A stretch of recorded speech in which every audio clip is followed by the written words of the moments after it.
sada i uvek i u vekove vekova. Amin. Hriste Bože, nado naša, slava Tebi.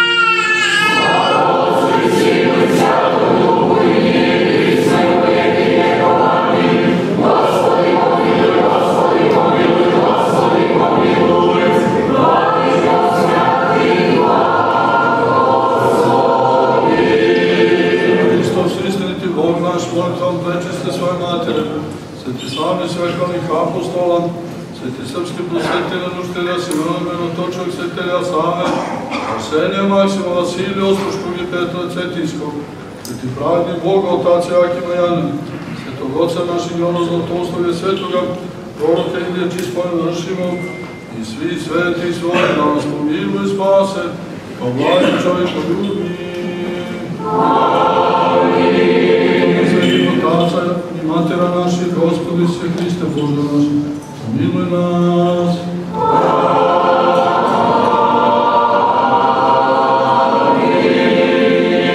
Časni oci, uvaženi Gospodo, kumovi, prijatelji,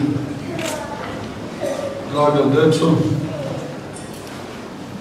uvaženi članovi hora, lijepo ste danas pevali. Imam blagoslov i čast da vas pozdravim danas ovdje na kraju ove svete liturgije.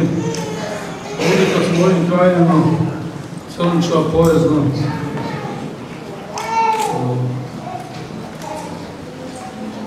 Osinja i tako dalje. To se kaže, to je sve patrijarhov kraj. Naš patrijarh je iz ovoga kraja, to znate. Dobro je kad smo ovdje smo patrijarhov kraja. Hvala Bogu da je tako, ovaj narod je čestit, dobar i mislim da možemo mi da se malo pohvalimo što kaže da je Republika Srpska, naš narod Republike Srpske, naša crkva dala novoga na naša patrijarha Porfirija. Znate, mi smo odrasli zajedno i poznajemo se jako dobro i u školi pre, kažemo, teologije, osnovne škole u Čurgu smo odrasli. Kasnije smo studirali zajedno i teologiju i bili monasi u manastiru Kovilju i na studijama kasnije i tako dalje. Sve do postaje služenja opet, da kažem, manastir Kovilju, kasnije kad smo postali episkop, onda je on ostao Kovilju, ja sam otišao u Dalmaciju, 18 godina sam bio tamo i sad smo opet nekako zajedno. Hvala Bogu, imamo, ja dobro znam patrijarha, dakle jednog darovitog patrijarha, darovitog čovjeka. Onda ti ljudi daroviti nisu toliko lako razumljivi za običan svet. Mislim, za običan, nismo svi običani. I tako dalje. Ali nadam se da će mu Bog dati snage da iznese breme koje je dobio od crkve naše i da smo mi svi zajedno s njim, da zajedno nosimo to breme koje on ima. Neki to razumeju, neki ne razumeju. Neki ljudi gledaju suviše politički, zemaljski i naše službe, čak episkopa i sveštenika. Ja sam pre neki dan rekao obično jednu jednostavnu stvari, čak u nekom obliku, malo sa humorom, o bojama koje, nešto sam rekao, na jednoj stvari, mi crkva ne gleda ko je koja boja ili ko je koja partija, nego sve okupljamo zajedno. To je misija naše crkve, to je misija svetosavlja. Da mire braću, da ujedinjuju, da čine sabor, da ljudi onako udaljenih i razbijenih da ih sabiraju. Upravo najprej na svetu liturgiju, a potom i na druge naše proslave i slavi. I negdje sam pomenuo neku crvenu boju, posle neke neljutke koji kaže za mi imamo tu crvenu boju. A ja ne znam to. Ne znam koja je boja. Ja govorim, mi smo crkva je tu koja sabira sve boje na liturgiju. Kada ste niko pitao od nas koje boje, koje političkoga nadzora ili ne znam ja drugo. To mi ne pitam. Ono šta pita sveštenik, kada se pričešćuje neko, u staro vremena moji su poreklom sa Zmijanja, tamo odakle Petar Kočić. Imali smo tamo crkvu, možda znate, na Krisini gore u Bordu, jednu divnu crkvu, Spenje Preste Bogorodice. I moja maja je prišla često na pričešće, kao obično i druge žene koje su nas 5 dece tamo. Ja sam pitao jednom prilikom, kako to da vi svi mogli svi da ispovedite se, da razgovarate sa sveštenicima? Pa kaže, nekad smo mogli, nekad nismo mogli. Pa šta ste da se onda pričešili? Pa jesmo, kaže. Pa šta, kako ćete se pričešili? Pa mi dođemo da se pričešćimo, kad sveštenik pričešćuje i onda pita svako ko dođe, pričaš se sa svima, jesi sa svima u miru? Jesi u miru sa svim drugim ljudima, sa komšijama, prijateljima, humorima? Onda kaže, moraš reći. I tako da je, dakle, one to jeste bila ispovest situacija pred samom pričešće. Ljudi se voli, znači, tako je crkva, dakle, ona koja je sjedinjuje, koja otvara puteve, koja priziva spasenju, koja braća u miri, kao što je Mire Sveti Sava i tako da čak i grupe ljudi, to je partije, pokušava da miri, tako da. To je misija crkve. Ali da ne bi daleko sam otišao, moramo se vratiti. Danas prazujemo svetoga proroka, Iliju velikoga proroka Staroga Zaveta, divnoga svetelja.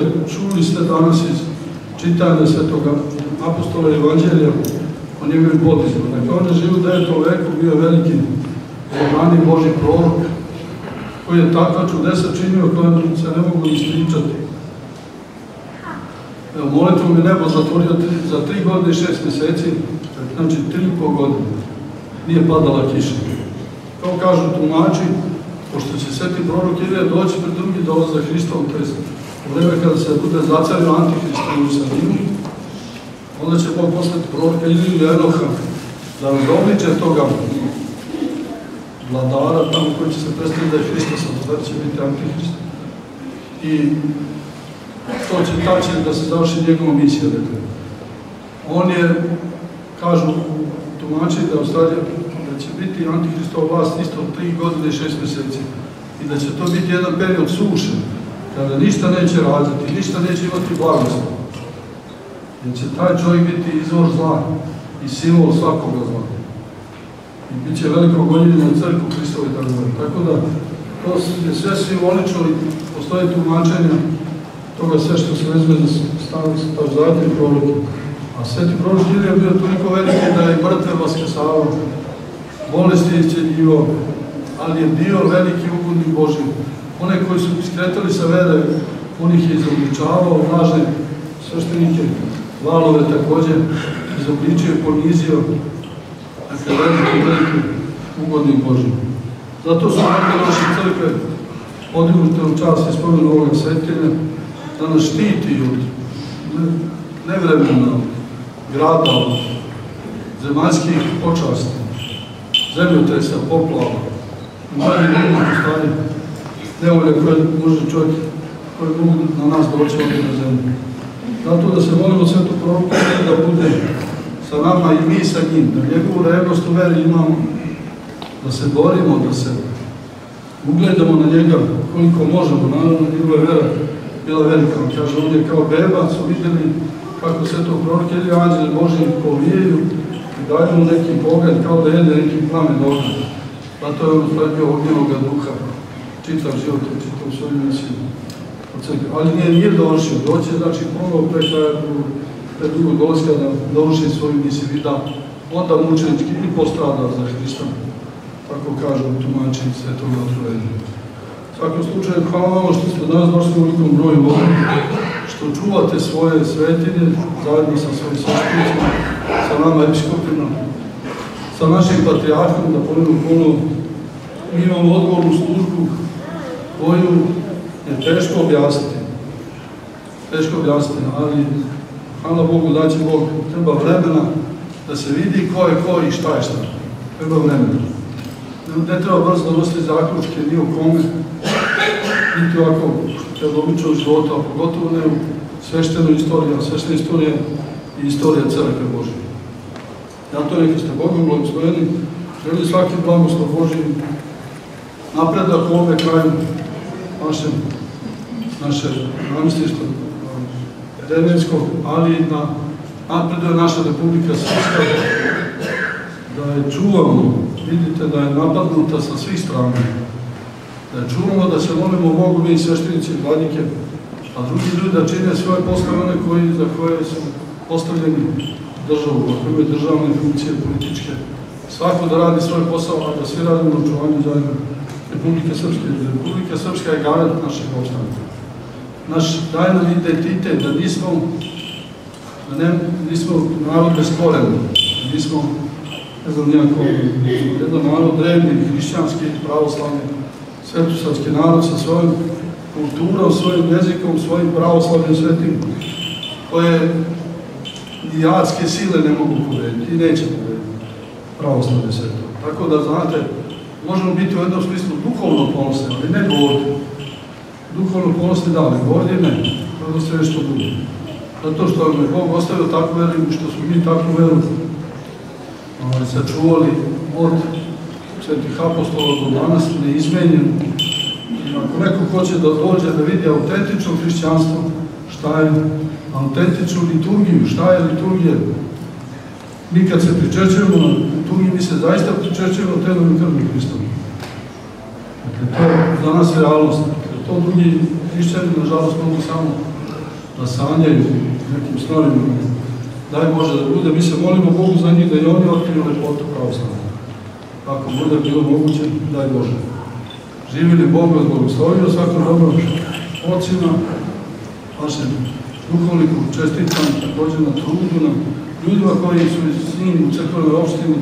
Također ne može nikad čovjek jedan sam nositi teret, mora da bude drugi ljudi koji preuzimaju bremena, nosimo jedni drugima i tako ispunjavamo zakon Bože i zakon Hrista. Živjeli Bog vas blagoslovio i svako dobro da vas.